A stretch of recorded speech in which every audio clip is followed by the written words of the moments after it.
From Singapore, and to our audience from Europe and the Middle East, good afternoon. And to those tuning in from the US, good morning. My name is Clemens Che, a research fellow at the Middle East Institute here in Singapore. And on behalf of MEI, I welcome you all to our webinar. We are delighted today to have with us three distinguished speakers on today's panel discussion entitled Between Cooperation and Confrontation. Has the US renounced the Carter Doctrine? All three of our guest speakers have been kind enough to accept our invitation to grace today's event at an early hour for all of them at around 8 a.m. in Washington, D.C. right now. So they are, as you can see on your screens, they are David Desroches, Elena Delozier, and Kenneth Casman. And I will be telling you more about their illustrious careers in a short while. So about the topic, as the United States exits from Afghanistan on the eve of the 20th anniversary of the 9/11 attacks, today our panel will be reflecting on the outlook for US policy in the Middle East, touching on the Persian Gulf as well, and more broadly covering the longer-term reverberations of a recalibration in US foreign policy. Just last weekend, following the Iraqi Prime Minister's visit to Washington, the Pentagon announced that there will be no US military forces in a combat role by the end of the year in Iraq. We will also ask our speakers then, how can we make sense of President Jimmy Carter's 4-decade-old pledge to prevent, and I quote, any outside force to gain control of the Persian Gulf region, unquote. The big question then follows, is President Biden attempting to untie himself from the Carter Doctrine? So today we have with us three prominent speakers to tackle these questions. First, let me introduce Associate Professor David Desroches at the Near East South Asia Center for Strategic Studies, or in short, NESA, at the National Defense University, where he specializes in the Gulf Cooperation Council countries, their regional security, border security, weapons transfers, missile defense, counterinsurgency, and terrorism. He joined NASA in 2011 after serving the Office of the Secretary of Defense for policy in numerous positions, including as Director of the Gulf and Arabian Peninsula, the DoD liaison to the Department of Homeland Security. He was also a Senior Country Director for Pakistan, NATO Operations Director, Deputy Director for Peacekeeping, and the spokesman for the Defense Security Cooperation Agency. Prior to that, he served in the White House Office of National Drug Control Policy as an international law enforcement analyst and special assistant for strategy. Professor Desroches has lectured at the Qatari Staff College, the Saudi War College, and is the author of numerous articles and chapters on Gulf security. He is also the editor of the Arms Trade, Military Services, and the Security Market in the Gulf, Trends and Implication, published by GULAG in 2016. Also with us today, and it gives me great pleasure to introduce Ms. Elena Delozier, who is the Rubin Family Fellow in the Bernstein Program on Gulf and Energy Policy at the Washington Institute for Near East Policy, where she specializes in Yemen, the Gulf states, and nuclear weapons and proliferation. She is also an adjunct assistant professor in the Center for Security Studies at Georgetown University. She was in the Middle East from 2011 to 2018 as a political analyst and trainer, including 6 years in the Gulf and 2 years in Lebanon. While abroad, she founded the SAGE Institute for Foreign Affairs to train political analysts and make political analysis more accessible. She has taught graduate courses on nuclear proliferation, Gulf politics, and counterterrorism at New York University and Khalifa University at Abu Dhabi. From 2006 to 2010, she served as the right hand to the commissioner of the NYPD Counterterrorism Bureau, as well as an intelligence analyst on nuclear issues and on Al-Qaeda. She started her career at the Brookings Institution. So welcome, Elena. And last but not least, we have today Dr. Kenneth Casman, who serves as a senior Middle East analyst for the US Congress with special emphasis on Iran, the Persian Gulf states, Afghanistan, and Iran-backed groups operating in the region and South Asia. He provides expert reports, some of which I've read with great interest, briefings and analysis to senior government officials and members of Congress. Dr. Katzman has participated in several congressional delegations to the Middle East and has testified before various committees and subcommittees on numerous occasions. Prior to joining the CRS, the Congressional Research Service, he served as an analyst at the CIA.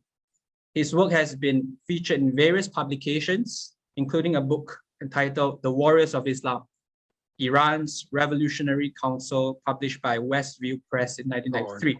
Revolutionary Guard. Yeah, Revolutionary Guard, excuse me. He holds a PhD in political science from New York University in 1991, and for this event, he'll be speaking in personal capacity. So before we begin with our discussion, house rules to begin with.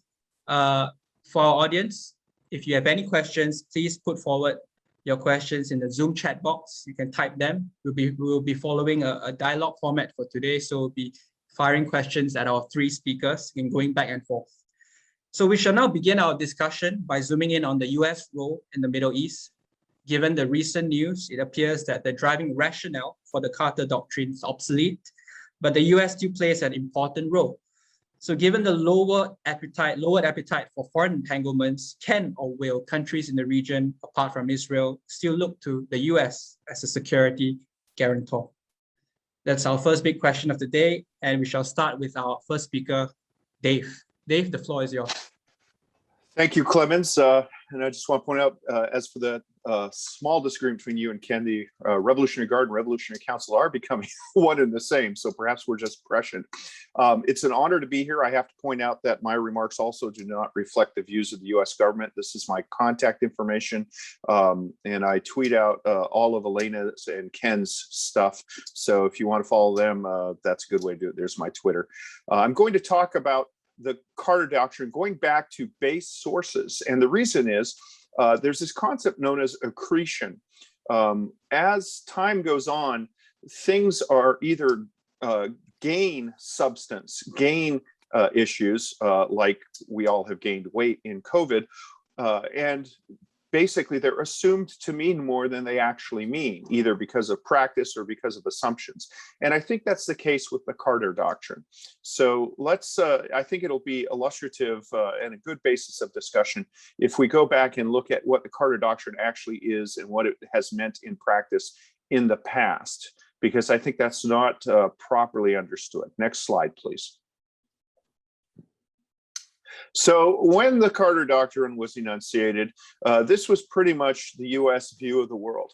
Everything north of that red line was hostile. Those were the bad guys. And, the National Security Advisor at the time, Zbigniew Brzezinski, was a Polish emigre who had a very hardline view. And what he saw was an expansive Soviet Union that was seeking particularly to acquire access to the warm water ports and the oil resources of the Persian Gulf. So they were already pretty close there, of course, within living memory.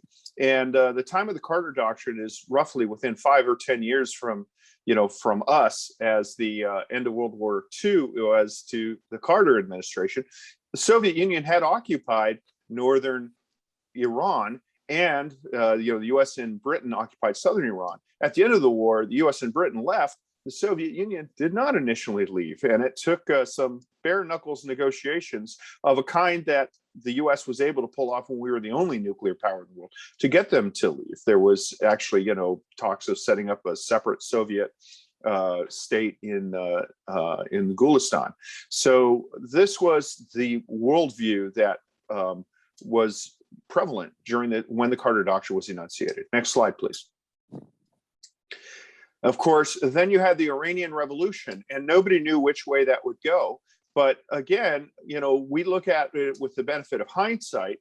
But I think that in both the overthrow of the Iranian Revolution in the 50s and the overthrow here, the big concern animating U.S.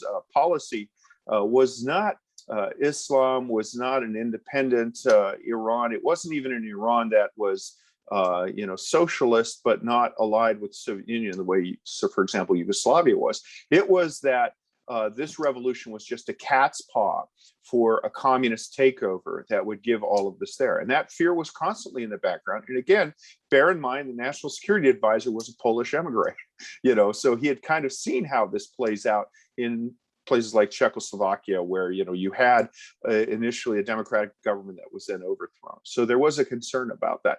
That happened, as we know, in the fall of 1979 was when the embassy takeover happened, and that really clarified the mind. Here we had evidence of something hostile that was beyond our ability to control, and to a certain extent beyond our ability to understand. Next slide, please. Then in December of 1979, you had the Soviet invasion of Afghanistan. And if you were already predisposed to see things in this, you looked at this and said, whoa, what have we got now? We've got the Red Army, and it is within 1.5 days driving through a pretty deserted, not very well populated province of Baluchistan, most of which had, within the last 10 years belonged to Oman. They're close to achieving their objectives. So there was a very real fear. And unfortunately, this coincided, this was 6 years after the key shift where the US went from a petroleum exporting country to a petroleum importing country, and the oil shocks of 1973 in the wake of the war.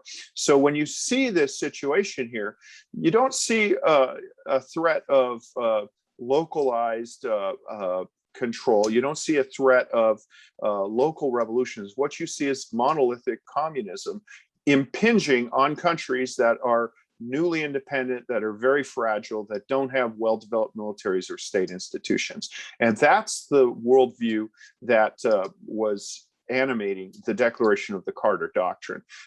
This is not the threat we're looking at today, and it's important to bear that in mind. So to a certain extent, the Carter Doctrine was enunciated in an environment that is just not the environment we're in now. So, it is a fair case to make that the US isn't renouncing the Carter Doctrine. Rather, the situation has changed, and the Carter Doctrine just is not a useful tool for the situation we face. Next slide, please. This is President Carter when he enunciated this. Now, the Carter Doctrine is not a military strategy, a government document, a treaty. It was something he said at the State of the Union address. And, we've just lived through 4 years of President Trump's State of the Union addresses. And I can assure you that, if those 4 years didn't tell you anything, it's what a president says at the State of the Union address can be superseded by the next president at the State of the Union address. So over time, the Carter Doctrine has accreted, that word again, to be something more than just a presidential utterance into a pillar of US national security.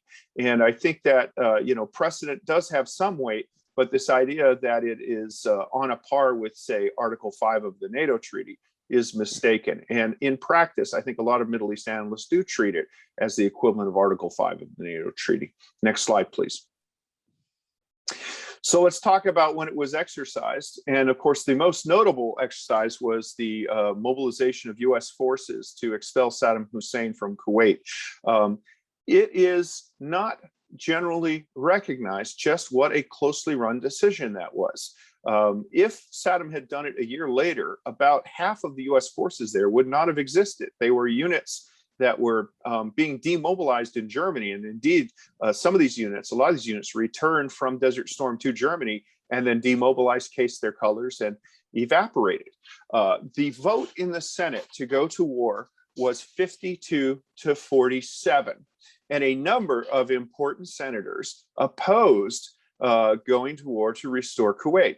The gentleman you see in the upper right-hand corner is Sam Nunn. He was considered to be one of the top rank of potential Democratic candidates for president in the early 1990s. He was a Democrat, but he was considered to be hawkish on defense issues. That, in the thinking of the time, the charge against the Democrats was that they were somehow soft on defense, and that's what led to the loss of Southeast Asia, the betrayal of the Vietnamese. And in those times, we were concerned with boat people arriving from Vietnam. He was considered to be sort of immune to all of that, but he voted against the invasion of Kuwait. And as a result, he basically was not viewed as a viable candidate for the 1992 presidential primaries, which initially folks thought was unwinnable for Democrats. So he stepped aside. Bill Clinton took a gamble, and it paid off. The two senators below also opposed it, and they were two of the most important senators. The first on the left is Joe Biden. Speaking as a bald man, and Clemens, you might appreciate this. It's interesting to note he has less hair in 1992 than he has now. I don't know how that worked out. To his right is Edward Kennedy, who was considered to be a front runner for the Democratic presidential nomination, and if Buicks floated better, probably would have been. He later challenged President Carter for the presidency, and a lot of people think that if he had not done that, Carter might have been able to hold off Ronald Reagan. But it was a closely run decision, and the woman you see here testified very emotionally laden about seeing babies taken out of incubators, put on the floor in hospitals in Kuwait.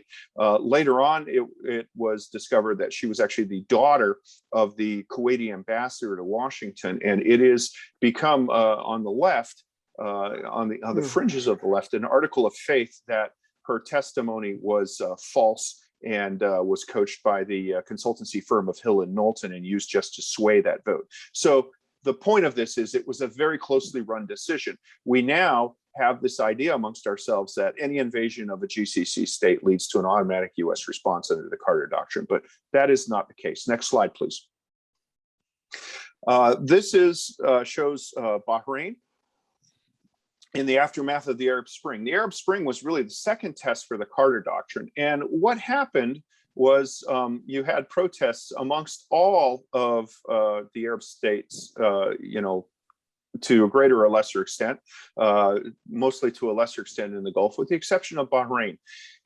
This was a true shocking moment for the GCC folks because they saw the United States turn on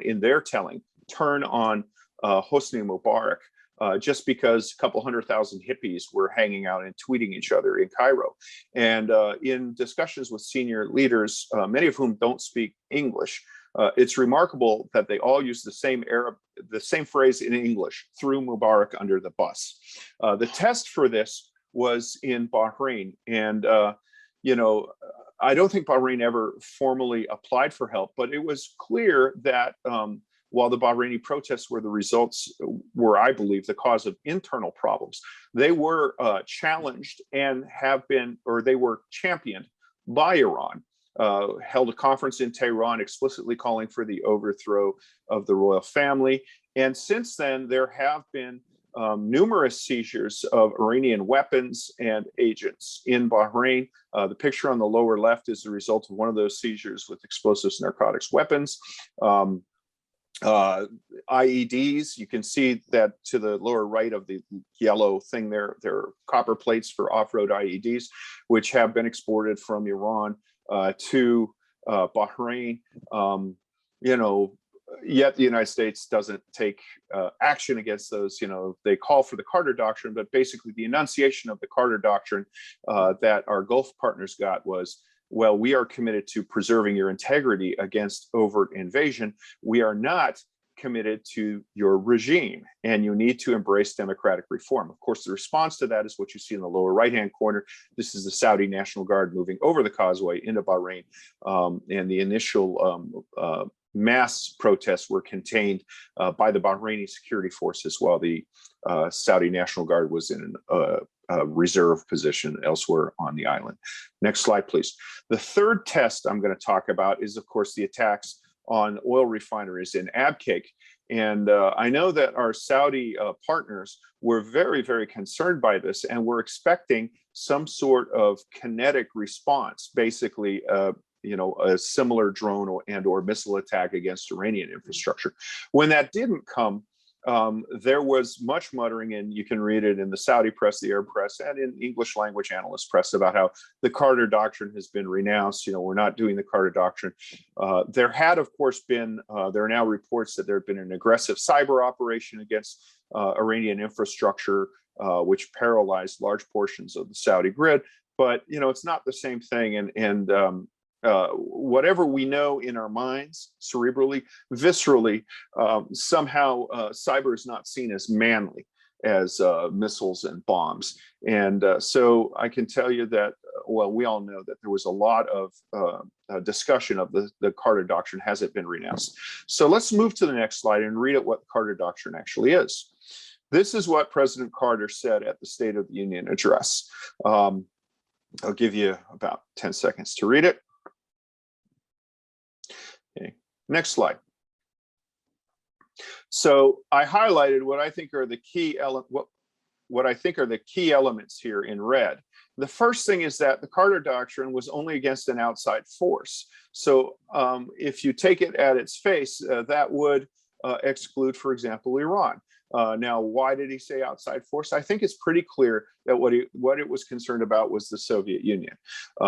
And so arguably, anything that comes from within, and this argument was made at the debate over whether or not the United States would restore Kuwait from Saddam Hussein, well, that wasn't an outside force. And I think that that's part of the reason why the vote was so close. This next one is to gain control. Gain control, would isolate things like small seizure, would exclude things like small seizures of weapons landed on Bahrain, which the Revolutionary Guard has done, attacks against, infrastructure in Saudi Arabia, which we've seen over and over again. It seems to call for a higher threshold of military action on the lines of an overt invasion or an attempted coup. So I think that there is a threshold there, which over the years we've kind of glossed over as because of accretion in our minds. And then the final point that I highlighted, which was by any means necessary. And I can tell you that our security partners, when there is a security threat, they expect to see it matched with overt military force, aircraft carriers, airplanes, and tanks. But the Carter Doctrine, even at the height of the Cold War, was heavily caveated and includes all the elements of national security. So I just wanted to set that out at the start. My point is that the Carter Doctrine is not what we think it is in common usage, and that arguably American policy is still consistent with the Carter Doctrine. The question is, are we really talking about the right thing, or should we focus on issues of national security and national interest that we face now and look to something else and relegate this to the world of historiography? So with that, next slide, I will, having served as the amuse-bouche, the small pre-course for the main courses, I will lead you to my two capable colleagues and hope that there will be one or two questions that I can answer for you. Thank you. Thank you, Dave. And I think you outlined perfectly, the tenets of the Carter Doctrine and how it is still consistent, but in different circumstances. And we'll hold on to that thought until we come back for further questions.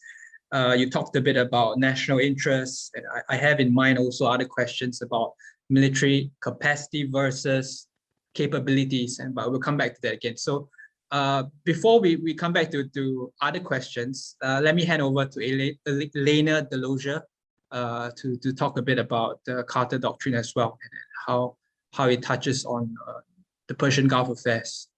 Elena.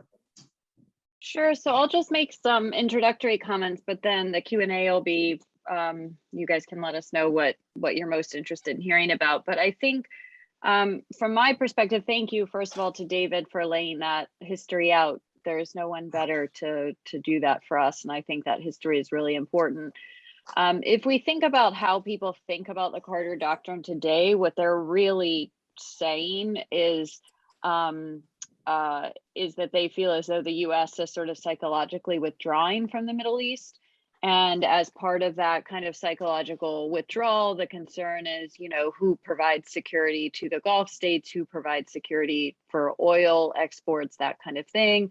I think David's point is apt, that the looming threat is no longer the Soviet Union, but is a state that sits right on the Persian or Arabian Gulf, Iran. So that it's just the circumstances are just totally different today than they were at the time of the literal Carter Doctrine. really the insecurity comes from this idea that the US is sort of psychologically withdrawing. And I say psychologically because the US still has significant military equipment. It's not like we've left, Al Dhafra Air Base, or we've left Al Udeid in Qatar.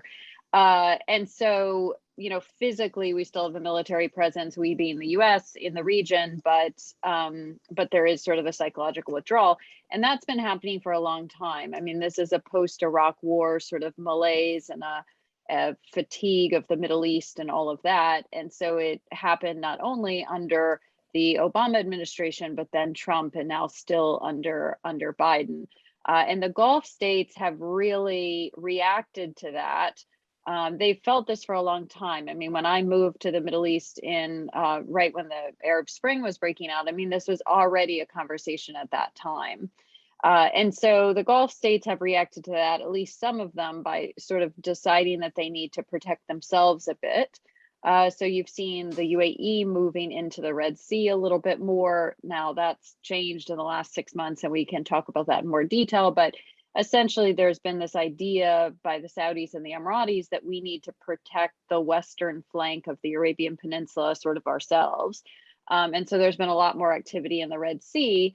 And then there's also been a lot of consternation over the fact that Iran hit a facility in Saudi Arabia, an oil facility, Abqaiq, and the US didn't respond in the way the Gulf states would have preferred. And so that creates that's where this conversation about the Carter Doctrine comes up. Like, oh, is the US no longer protecting the Arab Gulf states? Do they have to be on their own and protect themselves?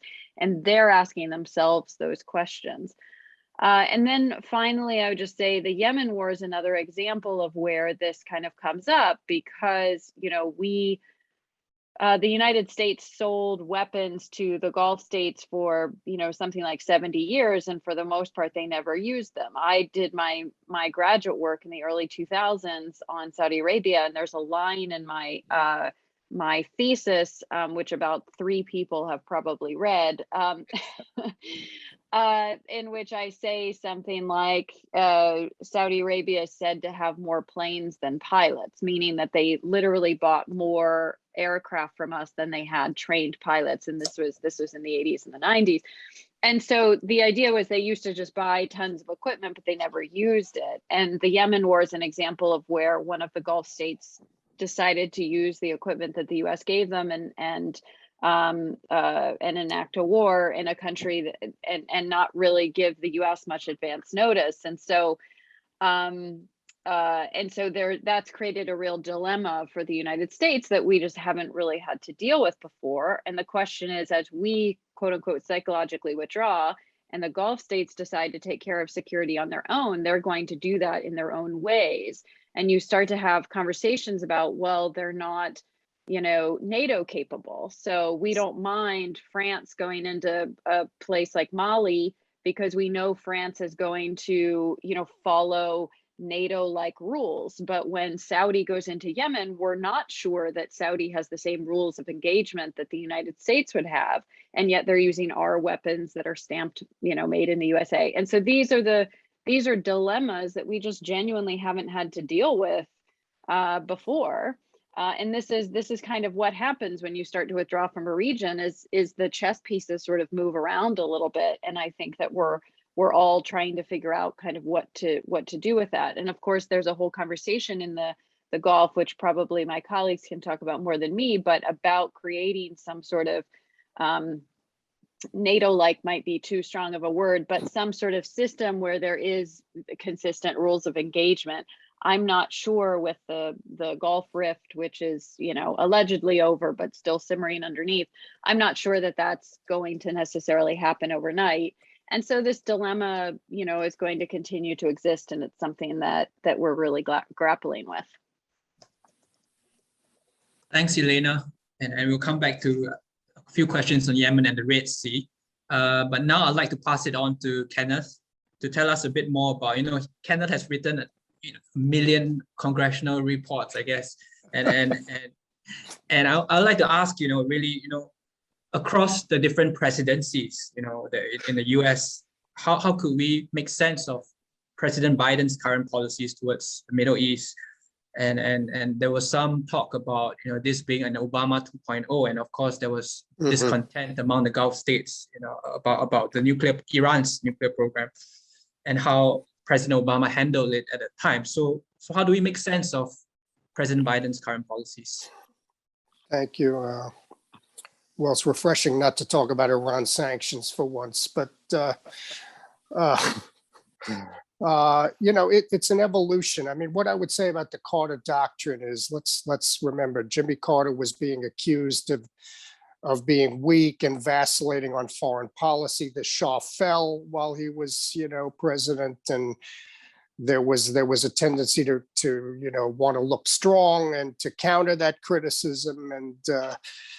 And we had the invasion of Afghanistan, which the United States was really not positioned to respond to. The Soviet Union was, the Cold War was on. The Soviet Union was viewed as on the march at the time. So really the environment is quite different. The threats to the Gulf have now shifted from outside the Gulf to within the Gulf.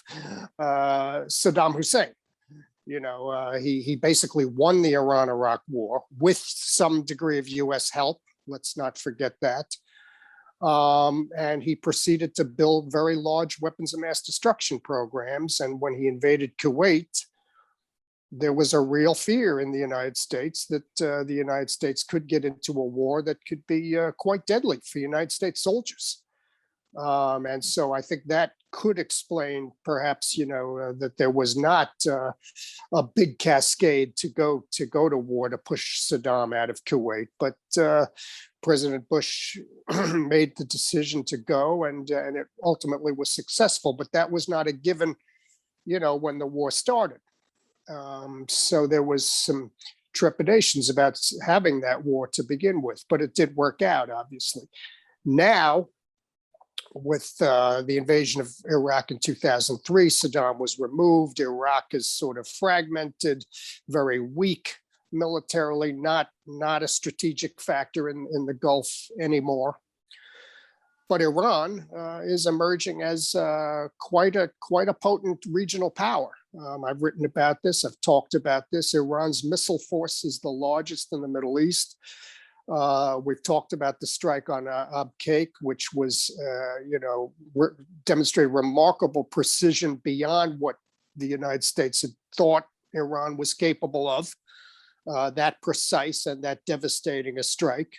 As we've said, the United States didn't respond, which got the Saudis, even more nervous. So where are we now? You're asking, it's an evolution. The United States, and I would date that evolution very starkly to President George W. Bush's decision to invade Iraq. Very controversial. It was motivated in large part by the 9/11 attacks and the need to respond forcefully, or the perceived need.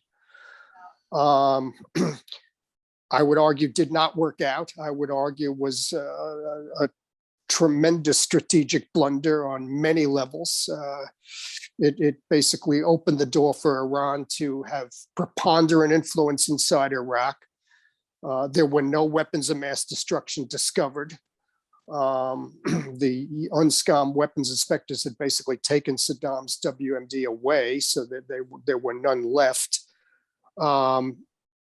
Paved the way in some measure for the evolution that led to the formation of the Islamic State organization. So on every level you slice it, that invasion was problematic, and the American public reacted to it. I think in a lot of these discussions, we often talk about the president and the Congress and the leadership of the United States. But I like to attribute where we are now to the American public. The American public really has soured on the Middle East. I think we have to face facts. The United States is not as dependent on Middle East oil as we used to be. The United States is economically getting away from particularly crude oil. Less so natural gas, but that will evolve too. As I've said, the invasion of Iraq in 2003 was viewed as a strategic blunder with a lot of consequences that the American public did not like. The Palestinian-Israeli conflict has sort of taken a backseat. The American public is not as perhaps hungry for a solution, American brokered solution, as it may have been 20, 25 years ago. The United States has invested enormous diplomatic capital trying to resolve that conflict as well as other conflicts in the region without any real clear results. And so the American public is asking, what have we gotten for all this investment in the Middle East? What has been the result? Is this worth it? Is it worth it to be as invested in the Gulf and the Middle East as it was viewed, 25 years ago? But you still see, just to button it up, you still see elements of the Carter Doctrine peeking out occasionally. The Russians have tried to sell or are negotiating to sell S-400 air defense, and the United States has actually a sanctions law, the CATSA law, against that, and there's been threats of perhaps invoking that law if they do turn to the Russians for certain arms. There were trepidations about Russian and Chinese influence in UAE as pertaining to the F-35 sale that the Trump administration concluded. So you do see peeking out, not necessarily a U.S. effort to maintain some hegemony in the Gulf, but a concern about other great powers muscling into the Gulf, and the United States does try to keep them out for its own strategic reasons. So even though the Carter Doctrine may not be operable anymore, you still do see some green shoots, still referring to it or paying homage to it in some way in terms of keeping other great powers out of the Gulf. And I think I'll button it up right there. Thanks. Thanks, Kenneth. That's great. I've got my next question, really. We've got a couple of questions that came in, and I'll tie this with my next question as a sub part, and I'll distribute it to all three speakers. To Dave, to all three speakers first, is this really about right sizing versus retrenchment? Where is the US leaning in this terms of these two terms? And for Dave, I'll add on another question about how, if you want, if the US were to right size its forces in the region, how will they do it? Elena, adding one more question to your plate is, what is the threat perception in the Red Sea, which is probably your expertise? And to Kenneth, in the recent Quincy Institute report, there appears to be, an argument that the Middle East interventionism is also conducted by the US partners and allies in the region. So what do you make of it? So I think we'll start with Dave. Over to you. Okay. All right, good. Oh, I'm not muted. Okay, well, thank you. That's a good question. So right sizing versus retrenchment. Yeah, it's a good point. The US viewed, well, we have to take it in context. So when we were fighting major wars in Iraq and Afghanistan, it behooved us to have a large presence in the Gulf to support those wars. And part of that reason is because we generally have very favorable agreements for basing that our partners in the Gulf subsidized a lot of our operations. They signed the agreements assuming that if we had forces there, it'd be there to protect them. And we actually were running expeditionary operations. So, the plane that I flew to a war in Afghanistan in, we conducted air refueling from planes that were based in the UAE. When those wars wind down, the force structure abandons. That's one point. The second point is there is a high density or high demand, low density problem across the US military. Certain capabilities, Patriot missile, THAAD, strike aircraft, we need those everywhere. And if we have them committed to one specific theater, the problem is folks tend to view that as my group. My THAAD battery, my Patriot battery. And that really gives us a problem. We'd like to rotate that equipment around. We'd like to have it available for global deployment. And we'd like to have the soldiers who enlist in that to have a predictable life cycle where they can actually plan on spending some time at Fort Bliss or Fort Sill, which is where they're going to be if they're Patriot crew members, instead of constantly, missing graduations, being sent off to these remote bases. The third point is our bases in the US have never been like our bases in Europe. In the 70s and 80s, and you could see Army recruiting things that basically said, join the Army and we'll send you to Germany. Nobody joins the Army to be stationed on an air base, at El Dafra Air Base, where you're not allowed off the base, very often. That's very, very unpleasant. And there is, this idea that we're kind of breaking the force. That's kind of letting up a little bit. The Qataris in particular, by building family housing at El Dafra Air Base, or at El Udeid rather, they want to have more of the kind of Germany situation, but we'll never quite be there. So I think that just from a force management perspective, it makes sense to downsize from the Middle East. Then there's the military perspective, which is a lot of our force laydown along the Gulf was there presuming an invasion from the north that would be repulsed. But if the threat is from Iran, which is across the Gulf, which is just on the other side of the Strait of Hormuz, it doesn't make sense to have all your infrastructure there where ships have to transit the Strait of Hormuz to get it. It makes more sense to have them on the other side of the Arabian Peninsula, in Jordan, places like that, where you can reinforce and then move out. So there's a lot of reasons for this that are, logistic, technical, but unfortunately, they all acquire a political dimension because everything is seen as our Patriot battery, and the big case in point is the Patriot that was deployed to Saudi Arabia after the Abqaiq attack. We hadn't had Patriot in Saudi Arabia since 2003. We deployed them temporarily in 2019. And when they're withdrawn, that kind of becomes a big issue. It's like, well, what about the other 16 years? So that's the problem. Thanks, Dave. Over to you, Elena, about this right sizing versus retrenchment, plus the Red Sea issue and the threat perceptions over there. Well, in the military questions, I'll leave that to the military guys, but I can talk about the Red Sea. So the Red Sea is kind of, if we think of the Gulf on the one side of the Arabian Peninsula, the Red Sea is on the other side, and there's, 3 choke points in the region. You've got the Strait of Hormuz, which we talk about a lot on that eastern side, but on the western side, you've got the Suez Canal and the Bab el-Mandeb. So, 3 major choke points rather in the region, 2 of them on the Red Sea, and, the attention paid to the Red Sea is really ramping up.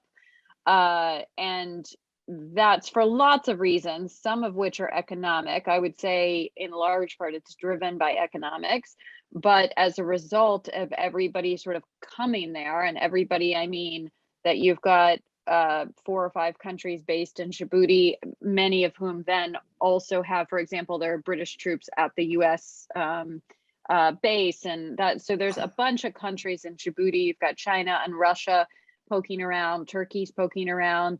And so when you have sort of all these kind of global and regional powers all coming to the same location, you're bound to have folks seeing security threats, around them. And so the threat perception in the Red Sea is high, not only because of that, because everybody is sort of there and kind of wary of each other, but also because there's a series of security issues in the Red Sea, from migration and refugee issues to, piracy is a little bit more mild these days, but there's terrorism threats in Somalia. There's undersea internet cables that can potentially be cut and have been cut previously.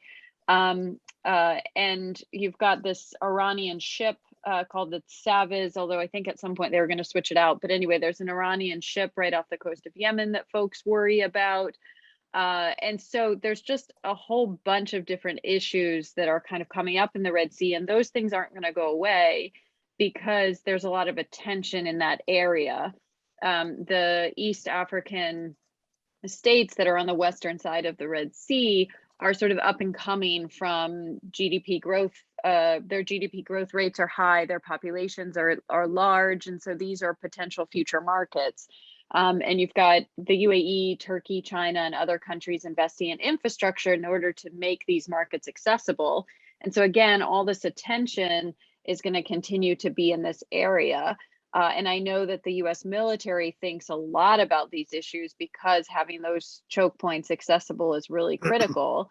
And so we talk about the Strait of Hormuz all the time, but there's just as much attention focused on the Suez and the Bab el-Mandeb. And with Yemen on one side and Somalia on the other of the Bab el-Mandeb, it's kind of that's a point of concern for just about everybody. Thanks, Elena, for sharing. Kenneth, over to you, and on Middle East interventionism and whether it's also conducted by the US partners and allies in the region.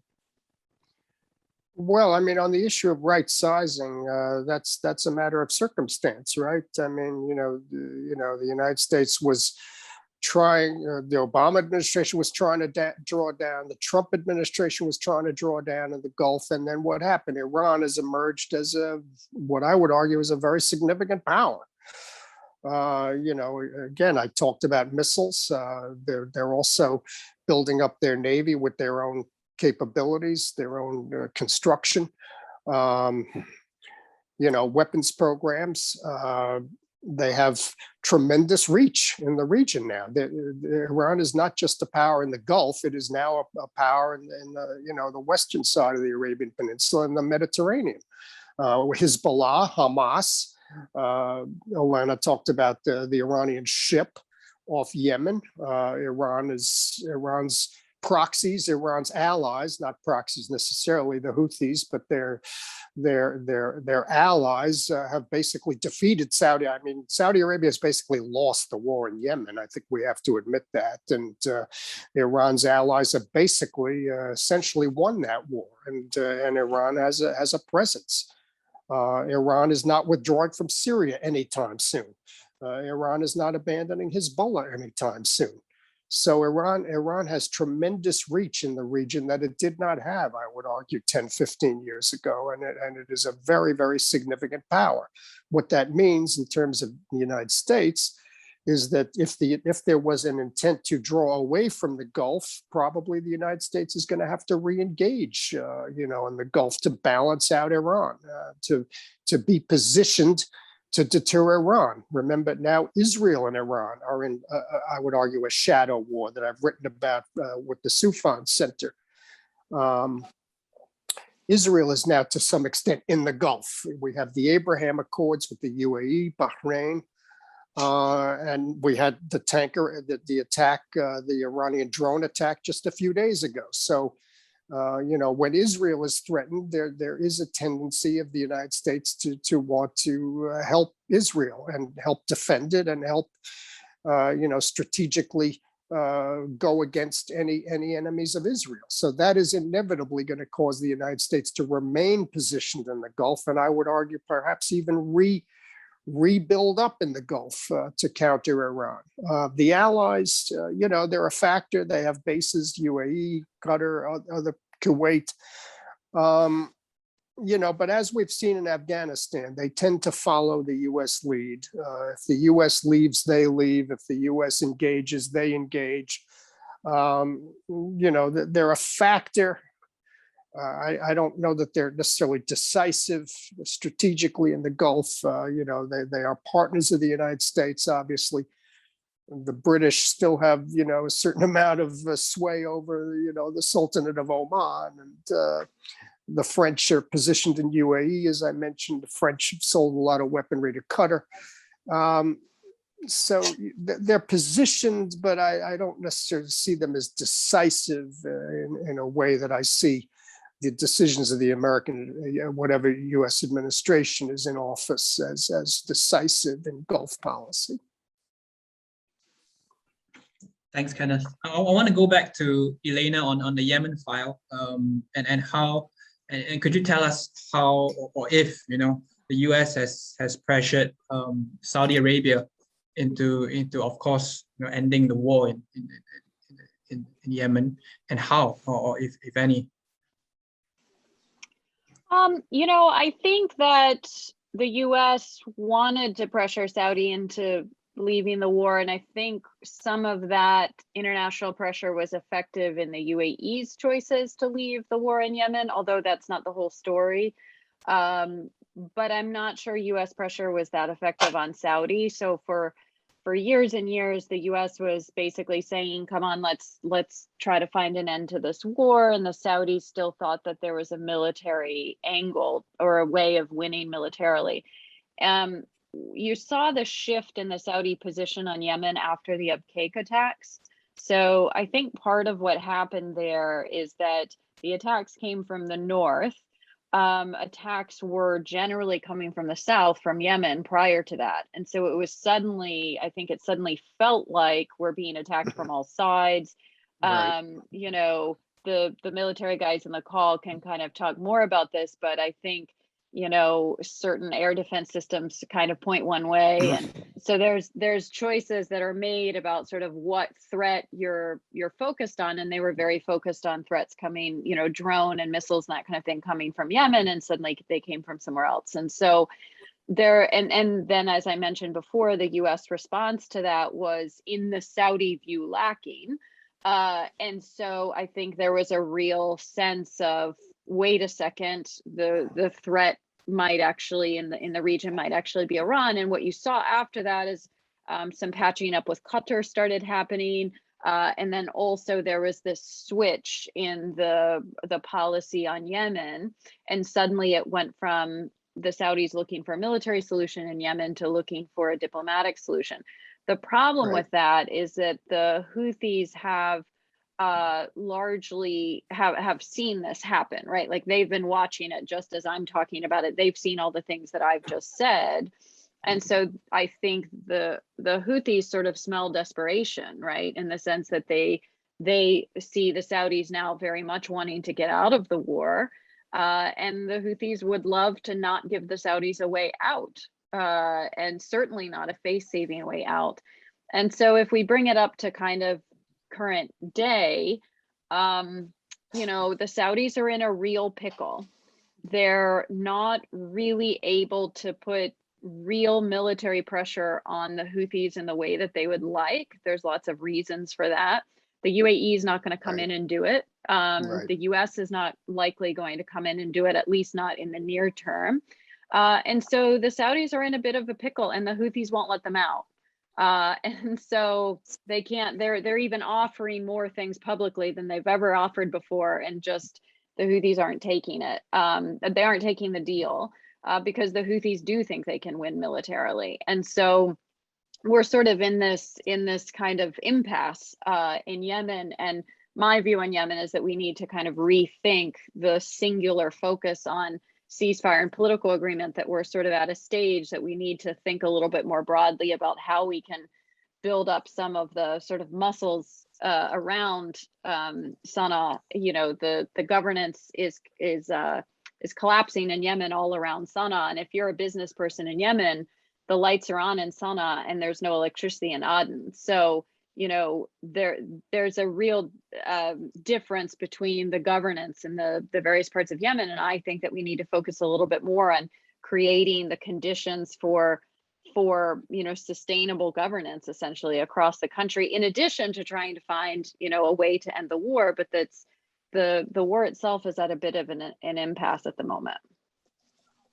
Thanks, Elena. I think sustainable governance is of course a long-term goal, as we've all seen in other arenas of conflict.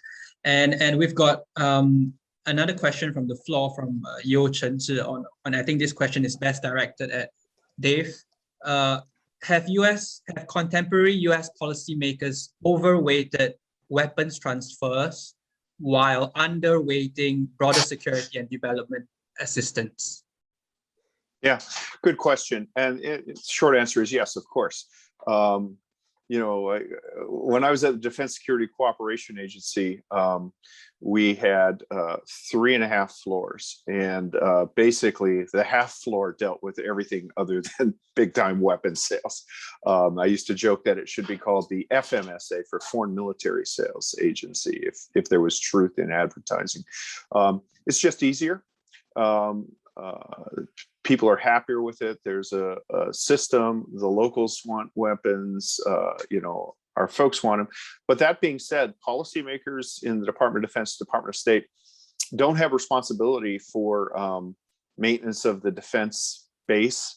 The way that, for example, a British, if you read a British article about a weapons sale, the second paragraph will always say, this weapon is produced in, Lincolnshire at this factory that employs 200 people.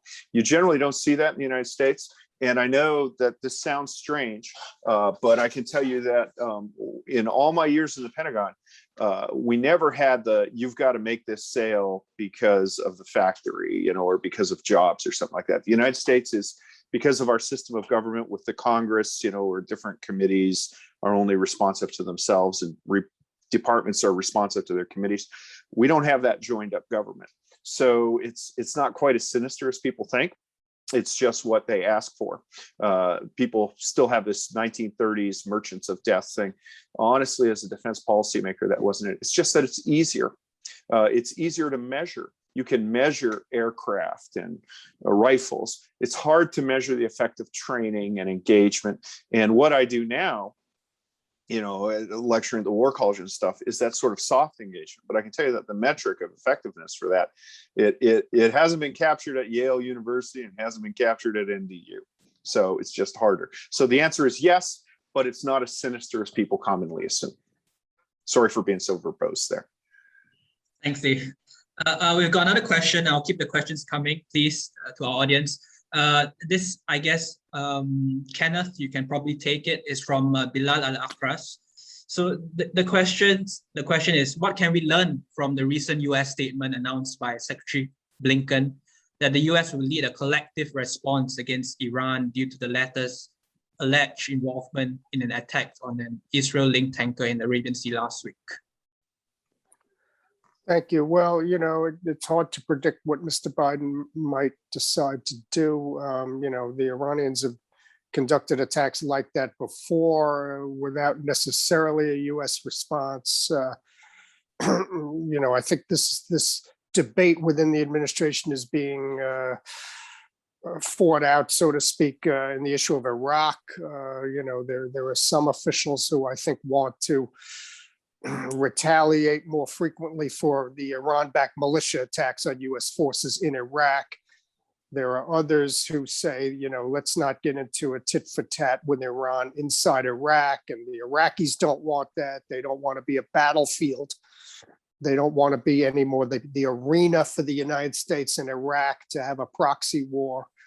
And so they want to hang back and maybe, do state building in Iraq, try to increase the effectiveness of Iraqi state power, and then hopefully Prime Minister Khatami would be reelected in October and would go harder against the Iran-backed militias. So there's a strategy, debate, if the United States does retaliate militarily for this attack on the Israeli-managed tanker, that Iran likely is going to respond. And so the debate is, do we want to get into this tit for tat with Iran anywhere, whether Iraq or the Gulf? At the same time, the Biden administration is trying to get Iran back into the nuclear deal. And if there's an escalation between the United States and Iran, do those negotiations get derailed? These are the questions I think the administration is wrestling with. I would mention what's interesting is the Olfa brothers managed this tanker that was attacked. And actually in 2011, I believe they were put on a sanctions list for violating Iran's sanctions, although they were quickly taken off when the Israelis presented information that they were not involved in, any type of illicit activity with Iran. So there may be a controversial history to that company too, but again, these are questions the administration is wrestling with. Are we going to get into, a shooting match with Iran that is likely to escalate? Because the supreme leader he is not really cowed by much. He's a very tough guy. I've followed him since I started in this business. He is not scared easily. And, he believes that the momentum is with Iran, and he's going to continue to press that advantage. And so these are the questions that the administration, I think, is wrestling with. Thanks, Kenneth. And I want to come back to Elena because she spoke a bit about the Yemen crisis earlier, and how is the U.S. policy towards Riyadh? I mean, at the start during President Biden's campaign, he labeled Riyadh as a pariah state, and I don't know if things have changed by now, and the fact that Saudi Arabia has approached Iran for talks. What can we say about and also the fact that the U.S. is, of course, its legislators are, of course, concerned with its own political and moral liabilities when it's linked to Riyadh. So what can we say about the relationship between the two countries, the U.S. and Saudis? Yeah, so I agree with you that it's been a little bit confusing because Biden came out of the gate very strong, and there were all sorts of little indicators that he was going to stay that way by saying, I talked to King Salman, not the Crown Prince. Those kinds of little statements that just sort of intimated that there was a different sheriff in town and policy and that kind of thing. But at the same time, the policy towards the Saudis hasn't been as strong as some of the folks in DC would have liked, particularly people who are more on the left side of the political spectrum. And they do feel as though the Biden administration had more bark than bite. The thing that the U.S. spends a lot of time talking to Saudi about is Yemen, and so the U.S. special envoy Tim Linderking spends a lot of time in Riyadh talking to the Saudis, and really the Saudis are a critical part of trying to figure out how to end the Yemen war. And so it has been sort of harder for the Biden administration, or they've chosen not to be as tough as, like I said, some of the folks, especially on the left side of Congress, would have preferred. And we'll just have to kind of see how that goes over the next couple of years. I certainly don't think anyone in the Biden administration is enamored with the Saudis, right? But there is a view that they are a partner in the region, and we need to maintain that, and that kind of thing. And so there's a real kind of ideological tussle over sort of how to manage the Saudis, but the day-to-day doesn't look quite as tough as some of the folks on the left would have preferred it. Ken might have some additional comments on that, not to call you out, but I think that he might have some thoughts on that as well. Yeah, Ken, do you want to add on to what Elena has just said? Well, I mean, the Saudi leadership, in particularly the Crown Prince, is not particularly, popular right now in the United States government. Let's put it that way. I want to try to be diplomatic here, but he's made a lot of mistakes. I mean, I think we have to admit that. Let's not forget, we've talked a lot about Yemen today. MBS. Crown Prince Mohammed bin Salman predicted that the Arab coalition would win that conflict in 3 weeks. Okay, we are now, how many? 6 years? We're now 6 years. It was 2015, I think, that they went in. So we're now 6 years down the road. And I repeat my earlier assertion that Saudi Arabia has essentially lost. And I think Ilana was saying basically the same thing, that there's no easy way out, and the Houthis are not going to let them out very easily. And for Iran, they've got a strategic pincer movement going against their main enemy, really, in the region, Saudi Arabia.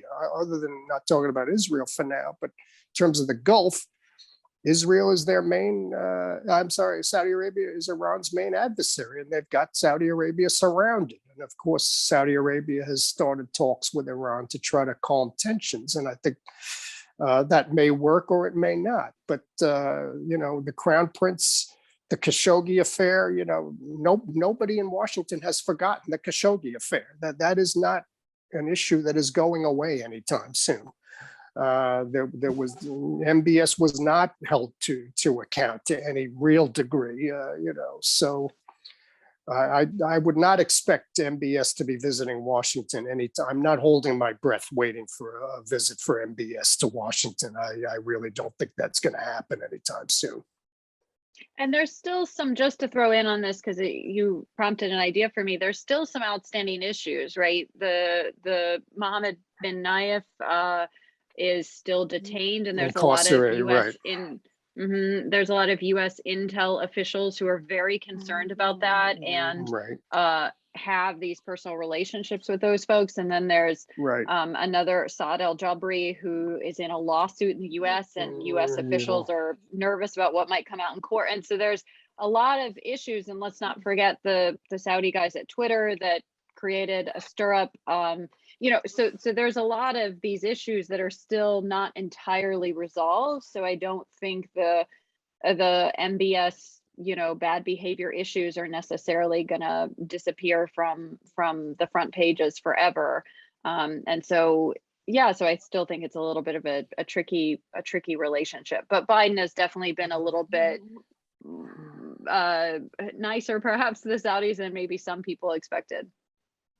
Well, I think the crunch is going to, sorry to interject, I think the crunch is going to come if the king dies, in the very near, when he dies. He will die, and we don't know when, but and if MBS does accede to the leadership, that's going to cause a real dilemma for U.S. policy at that point, I think. Thanks, Kenneth. Thanks, Elena. Perhaps Dave would like to round off, because you talked about weapons transfer just now, and of course, the Gulf states, are preoccupied and almost obsessed with this weapons procurement and what can you say? I mean, in this Saudi-US relationship, of course, President Trump was very personalized and transactional in his conduct of relations with the Saudis. So what have we moved on from that kind of defense diplomacy, which I guess could supersede all other moral or humanitarian concerns in this Saudi-US fight? Well, believe it or not, I know it's not visible from the outside, but this is just because it's easier to measure weapons transfers. They have to be reported, they're publicly available. One of my rules of government is that the trivial but quantifiable always trumps the vital but unquantifiable. And I can tell you that, in my time in government, back in the Obama administration, it was, let's focus on true capacity building. And even before, that's what this whole, the counterinsurgency thing of the late Bush administration was all about, focusing on human capital. And there has been a huge investment in that. My institution is part of it. But the bigger question, there's sort of ungoverned rules in each administration. I started as a political appointee in the Clinton administration, and I worked on a task force to help the District of Columbia. The unspoken rule was Bill Clinton will not have a photograph taken with Marion Barry, who was the mayor of DC. And you cannot find a photograph of Bill Clinton with Marion Barry. The unspoken rule of this administration, with every policy, we can find it in reaction to the attack on the tanker, is differentiate yourself from the Trump administration. So, the first thing Anthony Blinken says about the tanker attack is our response will be multilateral. That's that differentiation. The second issue is, as you said here, Mohammed bin Sultan is he is to be cast in the outer darkness because Trump was too close to him because of his individual misbehavior. The Khashoggi murder, I would argue, is the public one, because my God, the guy was a columnist for the Washington Post. That's never going to be allowed to die down. And then the second issue, and Elena touched on this, is and Kristen Fontenrose has really written on this, the only person to do it well, which is an entire generation of American intelligence assets were so vested in Mohammed bin Nayef. I remember going to a reception for Mohammed bin Nayef, and there were 3 current or former secretaries of Homeland Security, Colin Powell. Everybody was there because he was viewed to be the next king. And when he got cast aside, not only does that lift your possibilities, but guys like John Brennan, their professional judgment is called into question. So it's just not going to die down. And quite frankly, I don't know how we get our way out of it, because at the end of the day, it looks like he's in charge, and Saudi Arabia remains an important country. So some of this differentiation from the Trump administration has painted the Biden administration into a corner, and it's going to be hard to get out of there without, I think what they're going to wind up doing is sacrificing their base, saying to guys like Chris Murphy, who's been really beating the drum for this, all right, what are you going to do? Support Mitch McConnell? I'm sorry to get so into the US Senate, but Murphy is a senator from Connecticut who's been very focused on this issue. And I think eventually, in the interest of realpolitik, Biden will basically have to say, I need you to take one for the team and go along with us when MBS becomes king. Thanks, Dave. And we've got another question from the floor from my colleague Asif, and I think this question is inevitable. It would have come up anyway. It's on China and Russia, and of course, China has been dominating the news in terms of how President Biden is going to distribute his resources.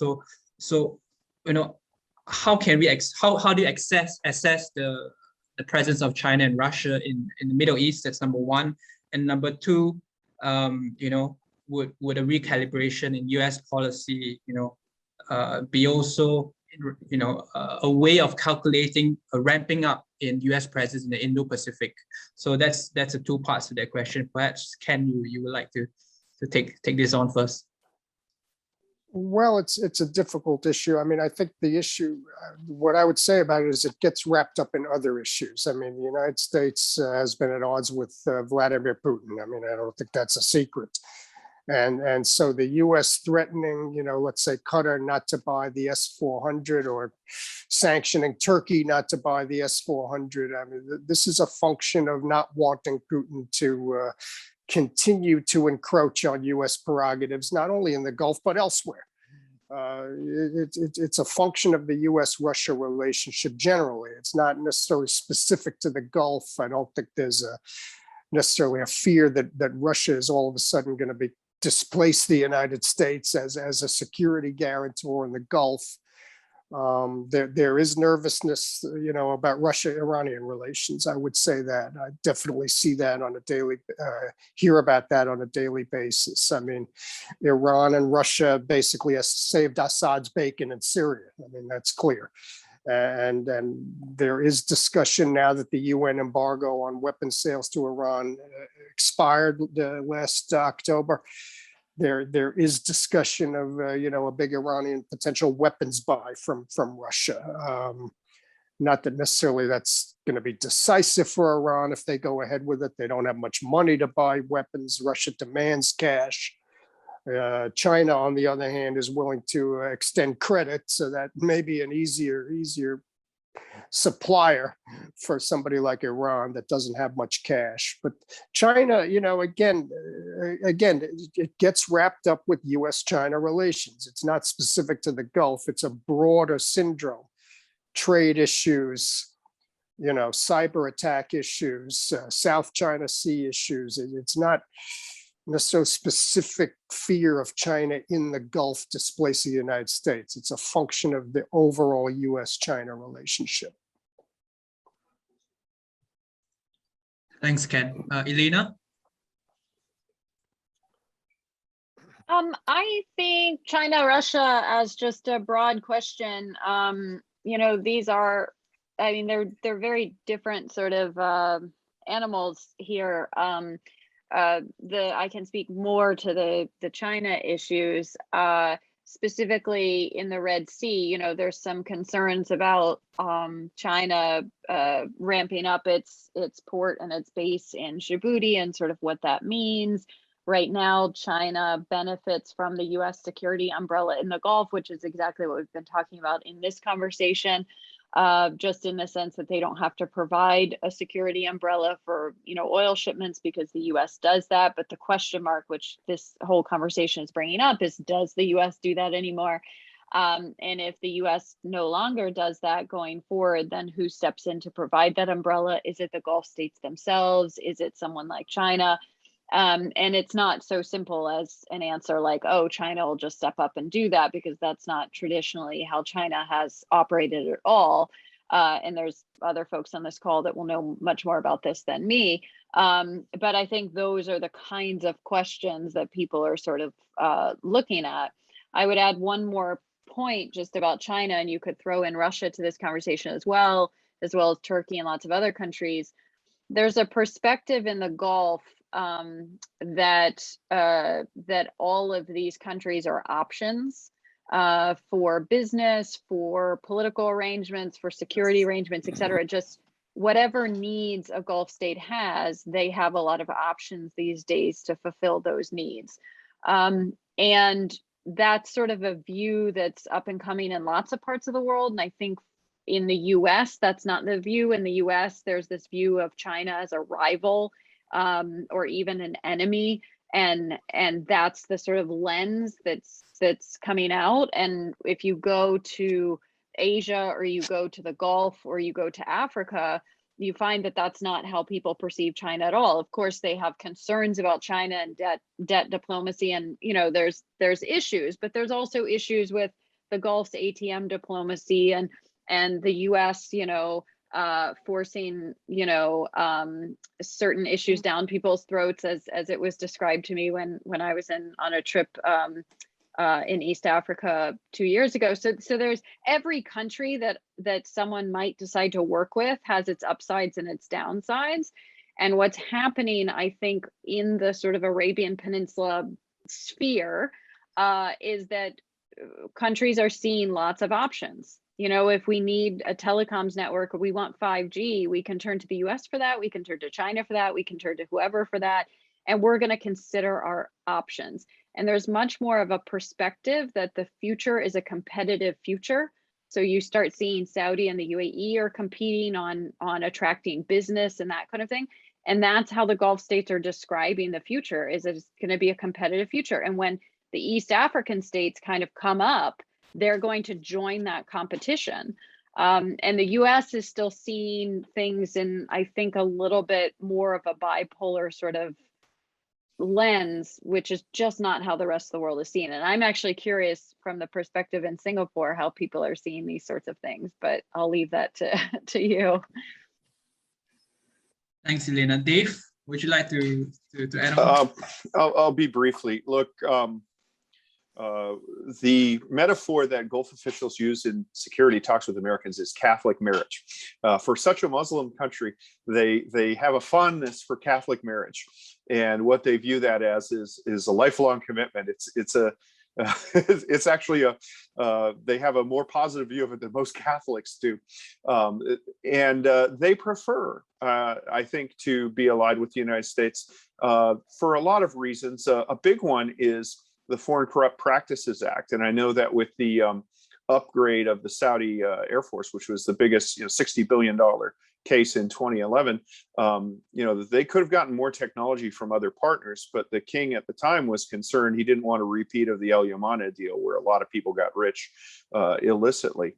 So right. The fact that we do have the expeditionary capability to back up our word if it comes to that. China is sort of a stealth beneficiary of the U.S. presence in the Gulf. One of the paradoxes that the United States has never quite gotten around is that people refer to China as a free rider on the U.S. protecting the Gulf sea lanes that they then do it. It's a bad use of the term, because free rider was originally designed for NATO ally partners who don't do this. And the paradox in American thinking is we complain that the Chinese benefit from our security of the Gulf. But if the Chinese were to say, okay, fine, we'll pay our own freight, here goes our Navy to protect the Gulf, there'd be a collective aneurysm in the Pentagon. So, we are capable of double think. Russia, on the other hand, is really a disruptor. They have a lot of weapons. They're very active. But by and large, what they do, they appear on the scene to cause trouble, when there's friction with the United States or with that, they're always there saying, hey guys, we're easy to work with. But they don't really have the ability for a long range presence. When they talked about basing in Iran, the Iranians shot that down instantly. Look, their GDP is the size of Italy. So what can they do? Well, they can make, if we appear to deny them technology, then they can say, okay, well, we'll get this. When Senator Frisk put a hold on THAAD, MBS came to Moscow and said, oh, yes, we're going to produce S-400 domestically in Saudi Arabia. The next day, the hold was lifted. It's that spoiler disruptor role. Outside of certain niche capabilities, I just don't see them having a long-term role. Thanks, Dave. And while all three speakers were responding to my last question, there was another question that comes in. So what happens? What happens to Israel's place in all these? And we've seen also the Abraham Accords. So how do we fit this in Biden's foreign policy? So let's go back to Ken with this. Well, as I said, the Abraham Accords has brought really Israel into the Gulf. People say America is a Gulf state. Well, now Israel is to some extent a Gulf state. And actually, Israel was brought into the maritime operation that was set up in 2019 when there was Iranian attacks on tankers. The United States set up another maritime security operation, and reportedly Israel has some role in that. So Israel is moving more into Gulf affairs. The Abraham Accords obviously was a capstone of that. Now, some of the Gulf states haven't followed suit and probably will not do so necessarily, but still, again, it goes to the idea of the United States and Israel viewing Iran as an emerging major power, and Israel has called Iran's potential Iranian nuclear weapon an existential threat to Israel. The United States considers an Iranian nuclear weapon an existential threat. So the two have very common interests in keeping close watch on and deterring Iran. The issue is Israel opposes the Biden administration's trying to return to the Iran nuclear deal.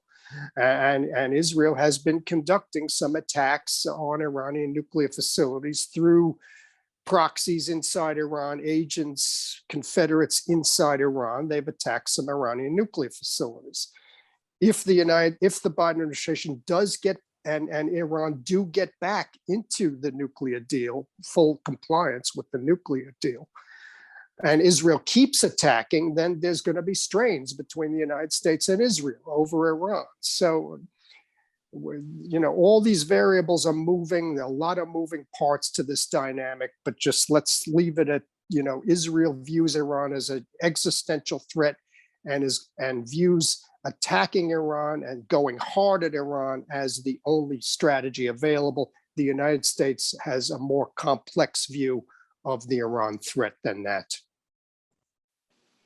Thank you, Ken. And over to Elena. And before I let you have provide your remarks, I'd just like to mention that our Prime Minister will be speaking at the Aspen Institute tonight. So you might want to know that. So yeah, over to you, Elena, on Israel. I think Ken mostly covered it. I think that a lot of the Gulf states are wary about, aligning themselves with Israel. So this sort of domino effect, had a very short time window, and there were a number of countries that signed up, as we know, but Oman is not really interested at this stage and doesn't want to be perceived as following other Gulf states. Kuwait has long said that they'll be the last one to do anything like this. And then the Saudis, it's just really complicated. So, in part because the king has a different perspective than his son does on Israel-Palestine, which is part of a generational change. It's part of a bunch of different things. We'll see what happens when King Salman passes on and the leadership passes on, probably to MBS, but we'll see. And we'll see if that changes the Saudi policy. I mean, it would be a major shift if Saudi normalized with Israel. But I don't see a massive change on that front in the near term, unless, of course, there's a change in leadership in Saudi. But there's a lot going on sort of in the background. There's a softening of policy, like allowing air flights occasionally, like things like that. So those are the kinds of indicators we're all sort of watching to see if there's some major shift. But otherwise, I think Ken caught it very well on the threat from Iran and understanding those types of issues. Thanks, Elena. Dave? So while we were talking, I went to the State Department website and Googled Abraham Accords, and recall my first unspoken rule of this administration, which is differentiate yourself from the past administration. As far as I can tell with my unscientific search on the state website, Anthony Blinken has only said Abraham Accords once as Secretary of State, and that was in his first week in office in response to a direct question about Abraham Accords. So I think that the administration kind of welcomes this, but they don't welcome the provenance of it. I mean, it was Jared Kushner, everything, the guy was viewed as a punchline until he pulled that rabbit out of the hat. So I think what they're doing is taking a kind of wait and see approach. Does this go away? There were multilateral Israeli initiatives out of the Madrid Accords that withered away and died off in the Second Intifada. Will this go that way, or will something good come of it? I think that the administration is doing a wait and see approach, but I think that they welcome it. They just don't welcome the provenance of it. So the challenge, I think, will be, can you build on it, and how do you build on it moving forward? If it is just in response to the Iranian threat, I would argue that will probably not be a very lasting agreement. Fortunately, Iran is, paradoxically, Iran is supplying no shortage of threat. So, if that's the glue that binds this together, then these institutions may be stronger. I think that I agree with Elena that a rapprochement with Saudi Arabia will have to wait for the next king. If at all. So I'm not saying it will happen with the next king, but I'm saying it's unthinkable with this king. And I think that it will be technologically focused and focused on specific issues that are of mutual benefit written largely. And I think that, writ largely. And I think that a true we're not like the European steel and coal community in 1947. This is not Jean Monnet and Robert Schuman. It's much less temporary. So it remains to be seen whether this is a Catholic marriage, to go back to an earlier remark, a marriage of convenience, or a more fleeting liaison. Thanks, Dave. We've got another question for you, actually, from Joseph Tay from the floor. The question is, to what extent is U.S. military operation and its procurement of weapons from the Gulf states a profitable national campaign? And I think that there's also an example of President Obama suspending military assistance in 2013, and was restored 2 years later and found France providing 40% of Egypt's weapons purchases. So your take? Yeah, good question. So I know this animates a lot of thought and a lot of commentary, more commentary than thought on the Gulf. It's important. The United States is not like other countries. So the first thing is, most Western countries their domestic defense uses are so small that unless they export weapons, they can't really produce weapons. The Swedish Air Force is not big enough for Sweden to produce a fighter. They have to export in order to have that base. The United States doesn't have to export. So that's point number one that differentiates us from this. The second point is, as I mentioned earlier, our government is not jointed up. So at the Department of Defense, the first official who has responsibility for maintenance of the defense industrial base and conduct of overseas policy is the Deputy Secretary of Defense.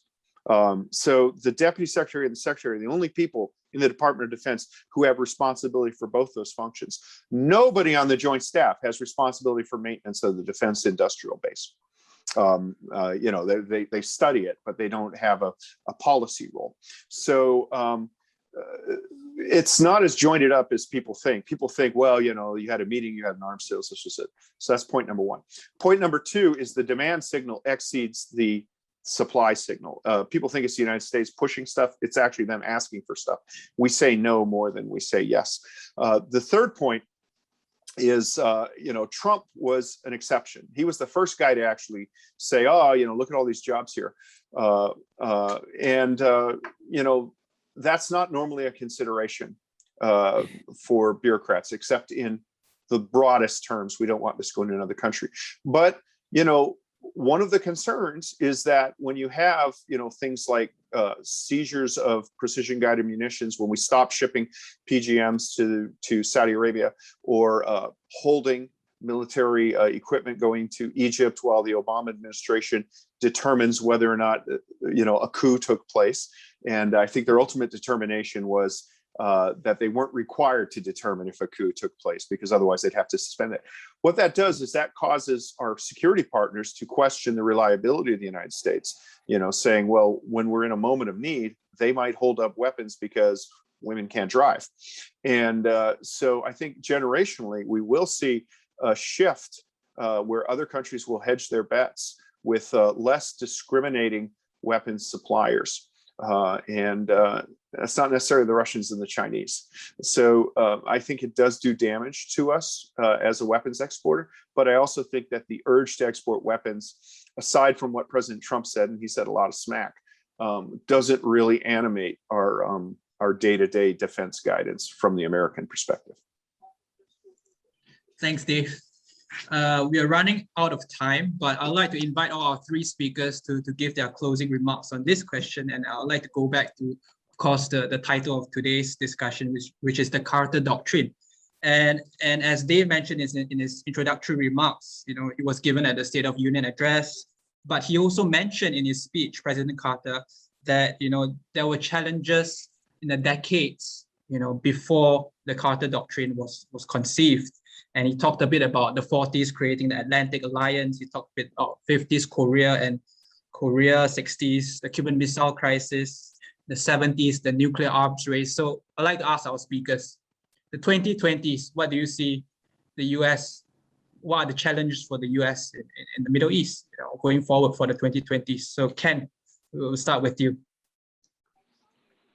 Well, I would just sum up with what I've been, I think, trying to communicate throughout the session, is that Iran is emerging as a very significant, very wily power that the United States has not really, what I would argue, hit on a strategy for how to counter it. There are various options.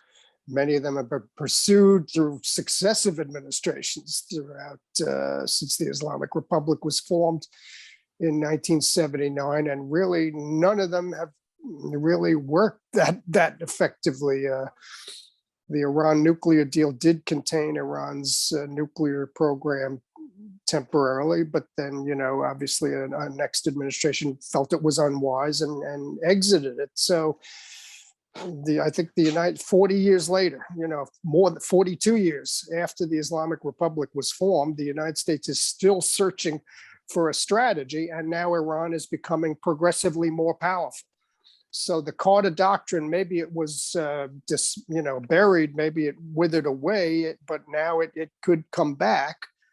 But instead of the Soviet Union being the big threat, a Gulf power in the Gulf, Iran being the motivator for the United States to try to prevent a power from controlling the Gulf. So there's still some relevance to the thesis that the United States does not want any one other power to control the Gulf, except the new threat is Iran in the Gulf, not the Soviet Union or China or some other power outside the Gulf. Thanks, Ken. Elena?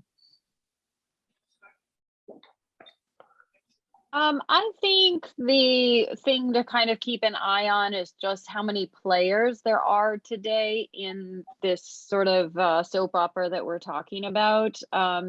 So we used to just think of, a bipolar world of the Soviet Union and the US, and everyone else in the world was on one of those sides or the other, or non-aligned. And then we moved more towards, Soviet Union collapsed, and this kind of I don't love these terms, but there's this kind of bipolar, unipolar, multipolar. And just before COVID, all of the conferences in the Gulf were called multipolar, this and that. Yeah. And David Yeah. and I think went to one together. Yeah. And they were in all the Gulf countries. I mean, maybe not literally every single one, but there were several conferences in several Gulf countries, and they all had the word multipolar in them. And that's really, I would just leave the audience with that perspective that, the UAE is a country to contend with these days. And so are the Saudis, and so is Iran. And I mentioned the East African states might be coming up at some point, and there's a lot more activity in that area because Ethiopia is this massive economy that folks would love to have, both to import stuff to and potentially get exports from. There's a lot of focus on ports because the economies in these in parts of the world that we used to think of as kind of too poor to really contribute to the world economy. Well, that's just not really true anymore. And so there's just going to be a lot more players in the game. David mentioned, equipment coming from different places. I mean, if Turkey isn't able to get airplane engines from the US, they're going to turn to some other country. And there's a lot of, Eastern European states who are in the arms games. There's a lot. So I just feel as though the world is just getting actually a little bit more complex. There's more players, and they all have complex relationships with each other, and they're building out their bilateral relations. And so I think that's the kind of thing to watch going forward, is not only what is the US doing and what is the US thinking, but also what are all the other states thinking and how are they perceiving the US? I mean, it just is becoming a much more complex sort of arena. And I think in the next 10 years, that's just going to continue. Thanks, Elena. Dave, you have the final word. So the number one security threat for the United States in the region is state fragility. And everything we've talked about falls into this. These were states that emerged rapidly, that were buffered in large part by oil wealth and forged a social contract where, in terms for political quiescence, they were guaranteed certain benefits. States can no longer provide that. Both because the value of the oil relative to the population has decreased, and also because expectations have risen. People are like, well, oh, great, I get to go to some local university. How come this guy gets to go to Harvard or Oxford? And that ties into the Iran threat, because you look at where Iran has been successful in exporting its revolution, it's been taking advantage of fragile states that are resource poor, unable to provide basic services, that have substantial Shia majorities: Lebanon, Syria, Iraq, which became resource poor after the invasion in Yemen. So I think as expectations rise, as populations increase, and as the ability of states to, the oil well has become, it's no longer unlimited wealth. I think we're going to see increased problems in state fragility. And of course, we're at that moment where people are being asked to pay income taxes. They're asking, limited political participation. That's the danger moment. That's the reformist dilemma. When you initially open up, you may get something that you can't control. So state fragility. Thanks, Dave. So we have come to the end of our discussion for today. I'm afraid we're out of time. And I'd like to sincerely express my gratitude to all our three speakers for tuning in at such an early hour in Washington, D.C. So thank you to all of you. And also, I hope that you enjoyed our questions for today, and I have certainly enjoyed your insights. So thank you to our audience as well for putting forward your questions. And on behalf of the Middle East Institute here in Singapore, I'll see you next time, hopefully. Inshallah.